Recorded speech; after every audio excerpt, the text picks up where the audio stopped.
Hello everybody, this is Tim here again, here with another video. This time I'm reviewing Superman 2025. Yes, that Superman, the new one directed by James Gunn. Now, just to get in kind of my history with the DC universe, I'm a comic book fan. There's been many versions of these characters in the comics, whether it be Elseworld or other stuff, and there's been many versions of them in terms of film. There was, of course, the Christopher Reeve Superman, and then before him we even had George Reeves, which I've actually never seen those. And then we had like Brandon Routh and Superman Returns, which is a film I'm kind of off and on. I used to really dislike it. Watching it again, I think it's more like an all-right time waster. Superman 1 and 2 are classics. Superman 3 and 4 suck. The original Supergirl movie is a bad film, but you can at least laugh at it, I think. After that, if you count Steel with Shaq, which is a character from the comics, that's a bad movie, obviously. And the Zack Snyder movies, I actually like Man of Steel and Batman vs Superman. They're divisive films. Well, Man of Steel wasn't. Oh, sorry about that. My phone I slipped a little. But Man of Steel wasn't really super divisive when it came out. Critics didn't really like it, but audiences seemed to be cool with it. It got like an A cinema score. Um, but it became more divisive later on, especially after Batman vs Superman came out, which was extremely divisive with audiences because it didn't really give them what they wanted. But I did like Batman vs Superman, the Ultimate Cut. I didn't like the theatrical cut at all. It was pretty much incomprehensible. The thing about me is I'm a Superman fan. I actually like Superman more now than I have in a long while. I like the character has grown on me more, but I'm a bigger Batman fan. Like Batman and Superman, I would say as of now they probably are my top two like comic book heroes. But like I said, I'm a comic book fan, so I can appreciate different versions of the characters and things like that. Like I'm open minded. I like Zack Snyder's take. He wanted to do like more of a grounded, like set in somewhat of the real world type Superman, like what it would be if Superman actually existed, kind of like what Christopher Nolan did with Batman. I was fine with that. Some people didn't like that because they wanted more of the hopeful comic booky type Superman that they kind of got with like the Christopher Reeve version. I get it; it's a stylistic preference, but for me, we had those movies, so I wanted something different. And I felt that, despite some flaws, that Man of Steel ultimately was an awesome movie. It'd be like a 4 out of 5, and I rate my movies from 1 to 5 stars. But now to jump into like James Gunn's Superman, I would say this is my favorite solo Superman movie. It's not my favorite movie that's involved Superman. I do like the Zack Snyder's Justice League better than this, but as far as like solo Superman movies go, this is my favorite. This would be like a 4.5 out of 5 for me. And just to say, in terms of like critiquing movies, I look at stuff from a critic level. I don't go in judging it based upon like what I would do or what I would want. Because personally, style wise, I would prefer something more like Superman the Animated Series, more tonally balanced. This is more like Super Friends, which is fine because I think it works in the film. But this is very much a James Gunn movie. It is very comedic, but it works because what James Gunn basically does, he does the same thing here they did with Guardians of the Galaxy, that trilogy. He takes like the more silly, zany aspects of like the more classic comics of Superman, and he incorporates them all like into the movie, while at the same time keeping characters who are dark still dark, and he also keeps the essence, the spirit of who the character was in their like more classic incarnation. Here we get more of the inspirational Superman, like the classic Christopher Reeve version was, as opposed to more of the grounded, grittier like Zack Snyder one, who was also human relatable, but in a different way. Here, this one's more about like being inspiring, but at the same time, Gunn does try to make this Superman human relatable as well, compared to like some of the comics where he's more like a godlike being and kind of overpowered. Here, his powers are more grounded. So I will say Superman does, because of that, he does kind of get his ass kicked maybe a little too much in the movie for me. But at the same time, the majority of the battles he still felt like Superman. Lex Luthor in the film, played by Nicholas Hoult, who was in Renfield, and he was in the Fox X-Men movies as Beast. He's a great actor. He does a terrific job as Lex Luthor. I will say this is my favorite Lex Luthor, easily. Michael Rosenbaum from like Smallville would be like number 2, even though I'm not like a huge fan of that show. He was great in it. He would be like a number 2. But yeah, this is my favorite Lex Luthor, Nicholas Hoult here. Just like how petty and envious he is of Superman in certain scenes is hilarious. Like he's got like a bunch of lab monkeys, like lab testing animals, like hooked up to these devices that he's using to like make them like type on the internet constantly to troll Superman, and he keeps calling him super shit. That was funny. That made me laugh, and because throughout the movie, Superman talks about how he doesn't read the troll comments that people post about him online or whatever, and he's talking to Lois Lane about it. But then he starts talking about that one super shit. I really don't like it, you know. And then at the end of the movie, you find out Lex Luthor, of course, was the one that was having that said. So I thought that shit was funny. That made me laugh. Some of the comedy is a little too much at times. It detracts from some of the serious moments. Like, of course, you get a joke where, like, Lex Luthor's dumb bimbo girlfriend is, like, taking selfies. Meanwhile, like, Metropolis is being attacked in the background. And, of course, it's Lex Luthor that's doing it. But, still, that kind of joke or whatever, this whole dumb blonde character or whatever, straight from, like, an old, like from the Christopher Reeve movies. I don't think I remember Lex having like kind of a dumb girlfriend, but she seems even dumber than the one that was in the Christopher Reeve movies. But after a while, though, I did warm up to her character throughout the movie as the film went along. But like I said, that moment was a little missed for me. The guy who plays Jimmy Olsen, he does a good job in here, but there's like this running joke who Jimmy Olsen's like this average looking guy, but he gets like a lot of pussy. There's like all these attractive women, like supermodel women, like want to sleep with him, and the movie never explains why. There's no explanation whatsoever. It's just meant to be a joke, and that didn't totally work for me. But at the same time, I will admit I did find it kind of funny. It's just one of those kind of hit or miss jokes for me. The chick who played Lois Lane, this is my favorite Lois Lane. I do think she is the best. She's more like Margot Kidder's version. I never liked Amy Adams as Lois Lane. Not that she was bad. She was just kind of average. She was never able to pull off like the oomph for Lois Lane, like that kind of spark, you know, where she's like tough at the same time. The Amy Adams wasn't even written to have that. That was kind of the problem I had with that version. Even though I did, like I said, I did like those movies. I like what Zack Snyder did with Superman, but I didn't like his Lois Lane. Here, this Lois Lane is better. I really enjoyed this actress whose name I forgot, but her acting as Lois Lane is really good here. The guy who plays Superman, I'll just go ahead and say it, David Cornsweet, he does a great job here. I will say he is my favorite Superman, mostly because he gets to have the most heart with the character here in this movie, because like I said, Gunn does a great job at like capturing the heart of these characters, while at the same time going like overly silly and comic booky. He does like a great job at like meshing those two types of styles together, and I think they work for the most part in most of his films. Even though I do think the Guardians of the Galaxy films decline in quality with each sequel. Like, I loved the first one. The second one I thought was pretty good, or at least good, and then the third one I thought once again was good. But the third one I felt had more dramatic heart to it, weight to it with the Rocket Raccoon story than what the second one did with like Peter's story of, you know, him finding out Ego, the living planet or whatever, Kurt Russell was his dad. But yeah, back to this movie. David Cornsweet, he does an awesome job as Superman. Things I didn't like in the film, like I said, Superman does seem to get beat up a little too much at times, and this one aspect of the film which I do think will be divisive is Superman's Earth parents. James Gunn decides to make them like he decides to make them like stereotypical rednecks, to like go with like the you know, the whole Kansas theme of, you know, they would be like, you know, redneck type family in real life. I would be okay with that if you didn't make them such stereotypes. Like, the mom comes off like really stupid, like really. Like, the dad was goofy, but I warmed up to him because he had like a dramatic scene with Superman later on, or Clark if you prefer, or whatever.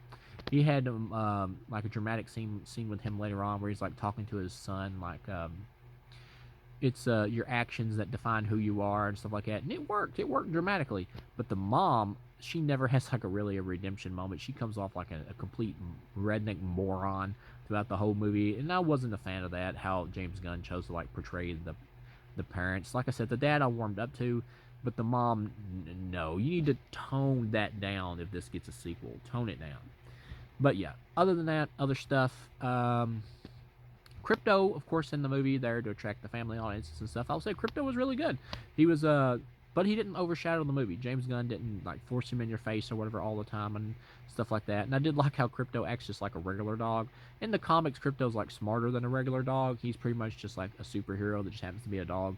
Here, they just make him like a dog who happens to have superpowers, so Superman has problems with him all the time, which is kind of cute and kind of funny. It actually makes more sense to have him this way than for some reason for him to be like a Kryptonian dog who has like human intelligence. That really makes no sense. So I actually prefer this because I think it is more logical in a way. It helps ground the more zany, like comic book feel, like a super dog. But yeah, other stuff, like the movie opens with like the character Ultraman, who's like, we find out is actually working for Lex Luthor, is like beating the shit out of Superman. because Lex Luthor has studied Superman so much, he knows all of his moves and knows what he'll do before he even does it. So he's able to just like pretty much get his people, his lab techies or whatever, to like work these controls while he screams out command orders that get fed into Ultraman, who is like wearing this costume because he's the clone of Superman, and Lex doesn't want anybody to know that. So he's like basically telling him what to do and everything. So he's able to beat the shit out of Superman because Lex knows every move Superman's gonna make. So this was confusing to me because at the beginning, Superman gets the shit beat out of him by Ultraman, and then Ultraman just kind of leaves.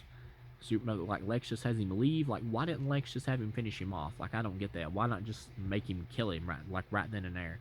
I didn't get that. Maybe it's because Lex is like so, got such a hard on for Superman that he wants to actually like not just kill Superman, but deface him in front of the public to make him look bad. Because that's pretty much like the whole plot here. Like, he's just completely obsessed with Superman. Like, everything Lex does in this movie is deliberately so he will be able to kill Superman, which I liked, but because it put emphasis on how envious he was of Superman, and Lex himself even points that out, because that's the whole thing about Lex, is it's kind of weak motivation, really, if you think about it, for him, like his hatred of Superman. He's just envious of Superman. That's what it is. He doesn't like that this godlike being showed up or whatever, and he's just like so good natured that he just like won all the public over. Like, Lex wants to be the center of attention. He wants the city to basically like worship him, or whatever. His ego is that big. So it is kind of silly when you actually think about it, but it works in the context of this movie. But yeah, later on at the end of the movie, you do get like a cameo of Supergirl, who actually shows up, and you find out she was like off getting drunk on another planet or whatever with a red sun, because she can't get drunk on Earth because of the yellow sun. But that's another thing, is like Supergirl, like the movie expects you to already know certain things about the comics before you come into this movie, to know about the character's history. Like, if you had no idea where Supergirl comes from and all that, the movie just kind of like throws her in and springs her on you like in the last second. Like, you have no idea like how the fuck she got to Earth or anything in the context of this particular DC universe.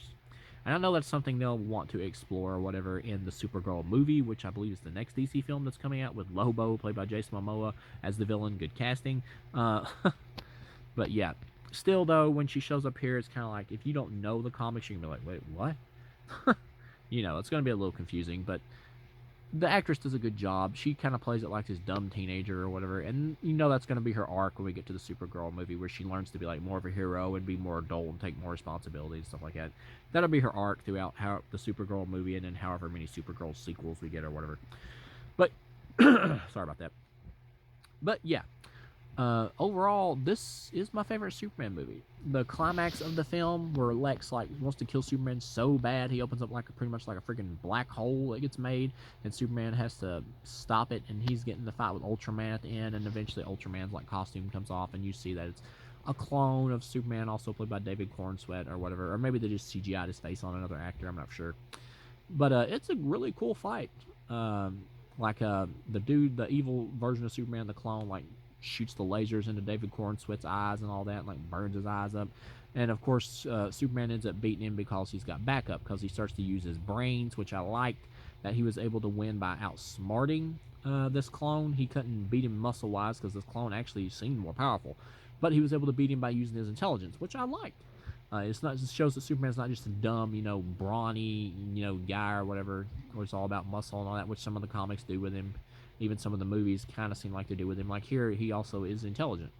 He outsmarts his way out of this, which I liked.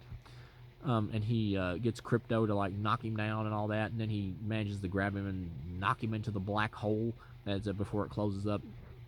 That was cool. You also get, before I forget, the Justice Gang shows up in this, which is kind of like a mini Justice League, led by Guy Gardner or whatever from the comics, who has that really shitty like bowl haircut. Hawk woman here, or Hawk girl or whatever, is a member of the group. She gets kind of the least to do, and she does like this silly yell or whatever, like bird type animal yell whenever she fights. You didn't need that, but at the same time, all the actors do a good job, and the guy who plays Mr. Terrific is also great. But Guy Gardner out of the group is the funniest and the most entertaining one of the three. And you got the other character who shows up later on, who's actually imprisoned in this like pocket universe, this alternate universe or whatever that Lex Luthor has kind of created using this technology, where he puts like people he doesn't like or that piss him off, like if they write something bad about him on a paper, he throws them in there, kidnaps them, and he's got like an ex-girlfriend in there. It's kind of funny. And he put Superman in there after he manages to get him or capture him, which he actually makes him like basically surrender himself, because he translates like the rest of Superman's message or whatever from his parents. And this is something that may make some fans mad.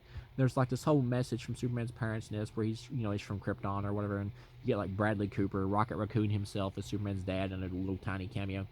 Where they go in this one, they go with the idea that Superman was sent to Earth, but his parents actually wanted him to repopulate the earth and have many wives or whatever with his Kryptonian blood, to have many offspring so he could like regrow Krypton. It's not like the Jesus Savior metaphor that all the other films and the comics did, where he's like destined to save Earth or whatever, where they send him off in a ship and all that. Here they want him to like repopulate his race and all that. So they change it here, but I actually think in this context it works, because it takes away the idea that Superman's like destined to be a savior or whatever, or a hero. And instead, he chooses to be one, which I think is more of a modern look at like the whole metaphor of Superman and all that. And I think it works. I think it works good in the context of this movie, and so I liked it. But I can see that maybe being a problem for some hardcore fans who just want like that, like every single detail of the comics brought to the screen, and they just don't like change. But for me, from the context of this reboot, I thought it worked. And then you get all these androids or not androids, but robots that Superman has at his fortress that like help him out and everything that he made, which are straight, I believe, from like the All-Star Superman comic, which I liked. I didn't mind them being there, and they got some funny lines every now and then, which I thought worked. Once again, I'm sorry for the coughing or whatever. I've had allergies a little bit lately. I get them like off and on throughout the summer. But you get to the end of the movie, and I do like this, where I'm sorry, I got ready to blank out there for a minute. I almost forgot. There was one other thing that I was going to mention that I liked or whatever, that when Superman surrenders himself and he's put inside like the pocket universe by Lex, when he's in there, the character Metamorpho's there, who's a character from the comics who can like change his body to like different elements and stuff. And that's another thing, like the character Metamorpho, if you don't know the comics, you're gonna be like, who the fuck is this? That's another thing. Like, this movie's made for comic fans. It is. Like, casual audiences may have a little harder time connecting with it. They may just walk away them going, that was still really fun. I think they'll still have a good time with it, but they won't have as much fun with this as like a fan would. But yeah, he's pretty much helping like he'll keep Superman prisoner in this pocket universe inside this cell that's made for him, where he's able to like metamorphosize part of his hand or whatever to some kryptonite to keep him weak. And he's doing that because Lex Luthor has his baby captured, also imprisoned there. And of course, he decides to like team up with Superman, who rescues his baby, and they break out of there with help from like Mr. Terrific and Krypto the Superdog, who is in a pretty cool action sequence. But yeah, back to the end of the movie. What I liked was when you get to the end of the movie, they're like, when the movie first starts out, he really likes hearing his like Kryptonian parents and all that, hearing their message or whatever to him, because part of the message is not decoded yet. Because it was damaged in the crash when he landed on Earth, so he doesn't know that they actually sent him there to like, because they want him to like repopulate the planet, basically take it over. He thinks that he was sent there to be like, to help other people and all that, because that's like kind of like what the first part of the message seems to imply until you get the rest of it decoded later on in the movie. So when at the beginning of the movie, when he's like resting or whatever from a battle, and he has to like get some sun rays like directly hit on his body so he can rejuvenate himself, because Superman gets his powers from the yellow sun. He always likes to hear like that message because it's his Kryptonian parents, so it makes him feel good and all that. And then, by the end of the movie, after he realizes what they actually wanted him to do, it kind of seems like he resents his Kryptonian heritage and his Kryptonian parents. And now he's like, they're like, the robots are like, play the message from his parents. It really makes him feel good and feel better and all that. It soothes him. And so at the end, you see that it's actually his Earth parents now that they're playing, who he like appreciates even more. And so that's how the movie ends, on like that happy note and all that. And so it really works, really brings it full circle. But yet, overall, this would be a 4.5 out of 5. This was a really awesome Superman movie. Like a 5 out of 5 for me, star-wise, would be like an amazing film, like a masterpiece, like one of the best movies ever made. This is not that. But for a Superman movie, this is, for me, the best. Number 2 would be like Superman, the movie, the original, and then number 3 would be like Man of Steel. But yeah, overall, I really enjoyed this. If you're a Superman fan, I would say check it out. If you're a casual moviegoer and you just want to have a good time, I'd say take your kids to see it. You'll have a good time. I'd say check it out. So thank you guys for watching, and I'll see you again.